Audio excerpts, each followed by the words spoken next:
Hey guys, we're here, and today's the day we finally realized our thing. Regina family. I'm 89.4 European, Sub-Saharan African, 10%, 0.3, South Asia 1%, Middle Eastern and North African 1%, 0.1%, and unassigned 0.1%. Okay, close family to second cousins, third to fourth cousin, and fifth to distant cousin. You, two, and third to fourth cousin, 993, and a lot. Location, the 80% DNA relatives who live in California, 1520 in Oregon,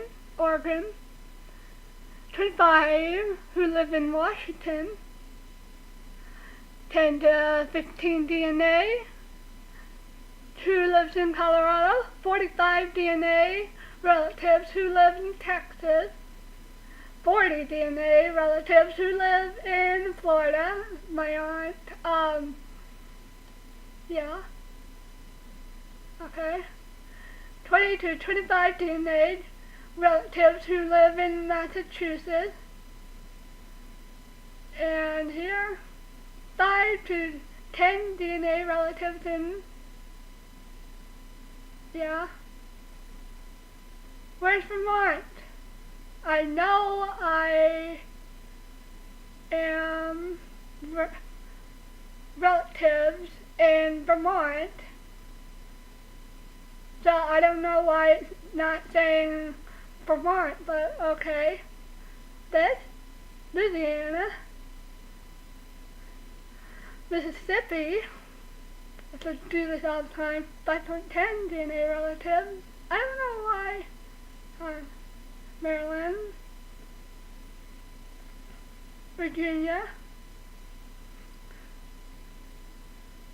So it's not going to show like Vermont, because I know from my dad's side I have it. So yeah, U.S. map. Let's see, world map. So no other places, just around here. Oh, I have 75 DNA relatives who live in Canada. That's cool. 860 DNA relatives who live in the United States of America. Here, no. Okay, based on your genetics, you are not likely to be lactose intolerant. Your genetic results suggest that you are able to eat or drink dairy without experiencing digestive problems. So yeah, Renee, your weight is likely to be similar to diet high or low in saturated fats with the same number of calories. So, is that good? No.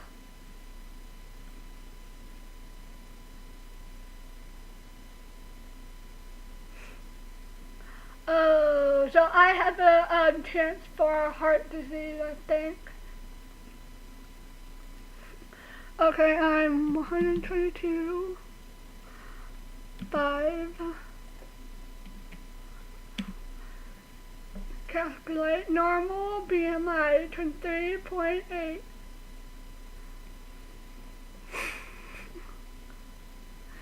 So, okay,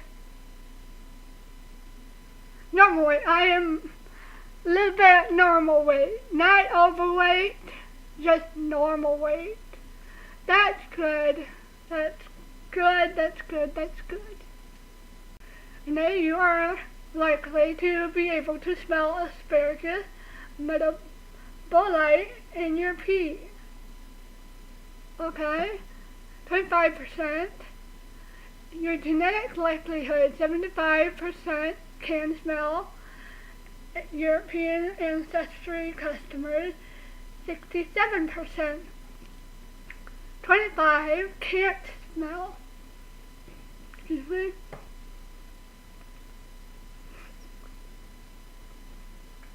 Cool. Back to report.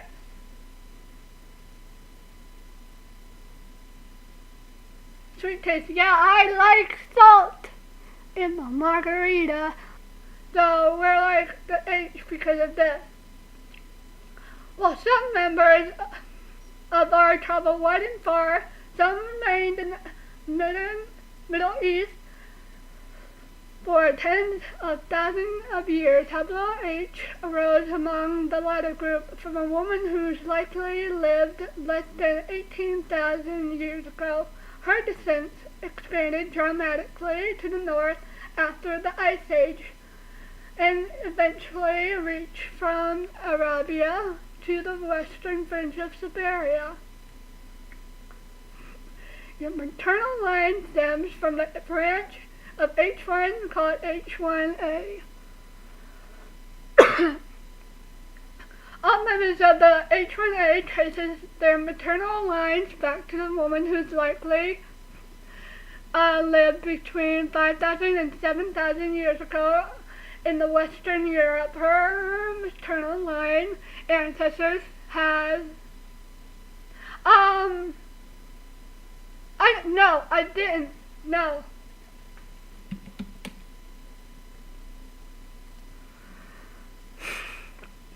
Her maternal line ancestors have been among the former inhabitants of continental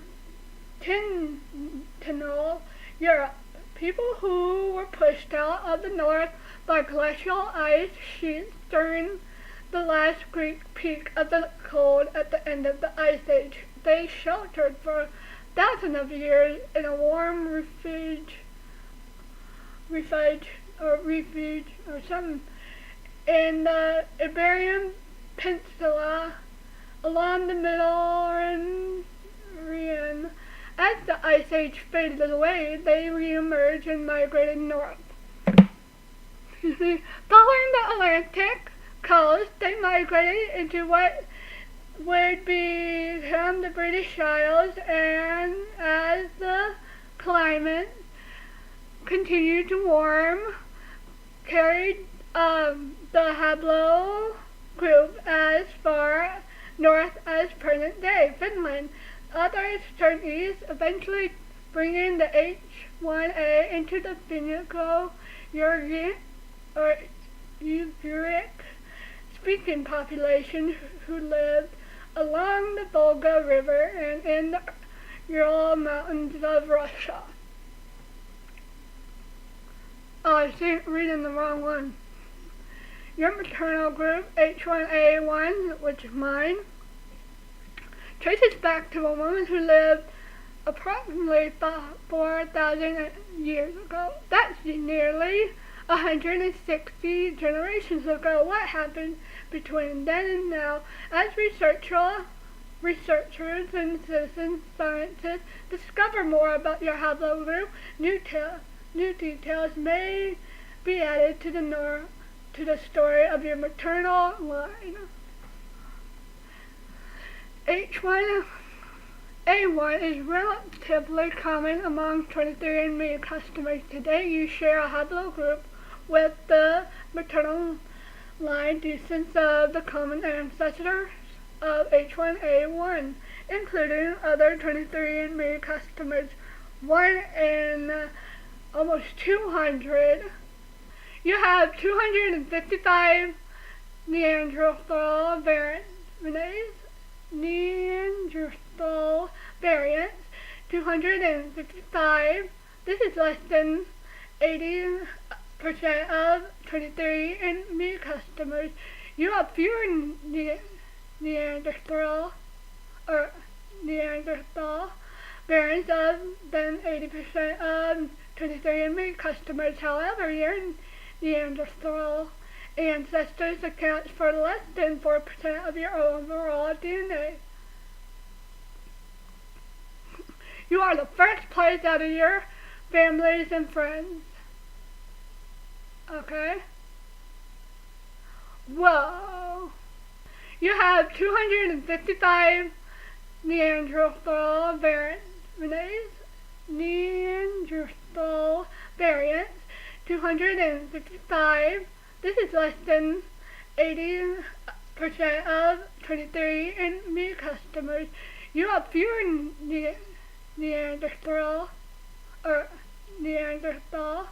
variants than 80% of 23andMe customers. However, your Neanderthal ancestors account for less than 4% of your overall DNA. You are the first place out of your families and friends. Okay? Whoa. Likely to flush. Let's see. Based on your genetics, you are unlikely to flush after drinking alcohol. People with your genetics can typically process alcohol normally. As a result, they don't tend to flush bright red in the face or experience unpleasant symptoms like headaches and nausea after having one drink. Who would have that? Okay, after maybe like the night is done or whatever, you sleep and you wake up or something, then you'll have a headache and stuff. Based on your genetics, you are likely to drink slightly less than average if you drink caffeine now. I do. I stopped, I'm like this, I don't know why. I had like 8 to 9 coffees a day when I was 16. So, yeah. Let's see. Based on your genetics, you are not likely to be an especially deep sleeper. Not the waves of average sleepers, your genes predisposed to you to weigh about average. For a 28-year-old woman who is 5.0, 124 pounds, you have variants associated with lower weights, 394, variants with higher weights, 364 total. So, is that good?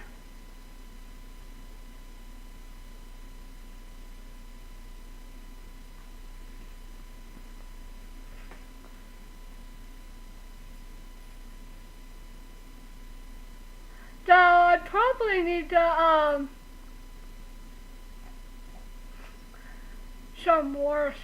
eat more meat or something, I don't know.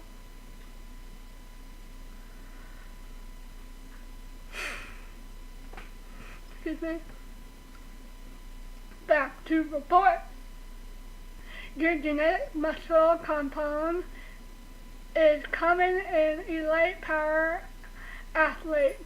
Studies have found that almost all elite power athletes, including sprinters, throwers, jumpers, have specific genetic variants in a gene related to the muscle composition. You have the same genetic variants as these elite athletes. That's funny.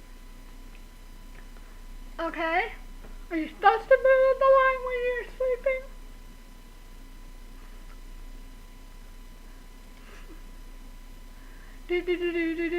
You are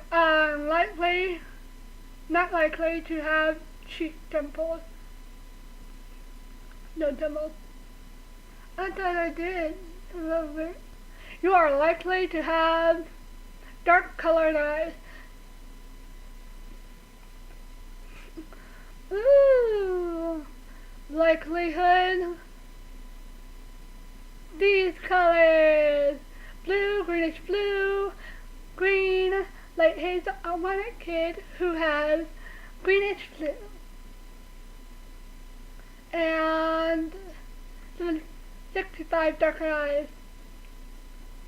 Dark hazel, light brown, dark brown.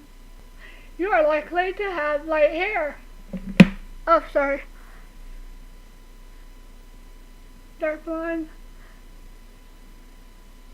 Yeah, I got this. 10% blonde, 1% black, 21 dark brown, 33 light brown, 35% dark blonde. Wait, are you comparing my picture that I put? I think you might be, I don't know. You are likely to have lighter skin. 39%. Very fair, moderate fair, light peach, darker skin. 3%, 1%, minus 1%.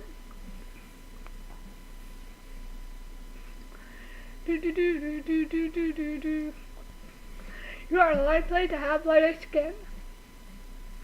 39%.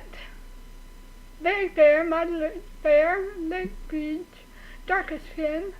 3%, 1%, minus 1%. Thank you guys for watching the video. There were so much more, but it was useless content. I still need to do some tests to find out other things, but thank you guys.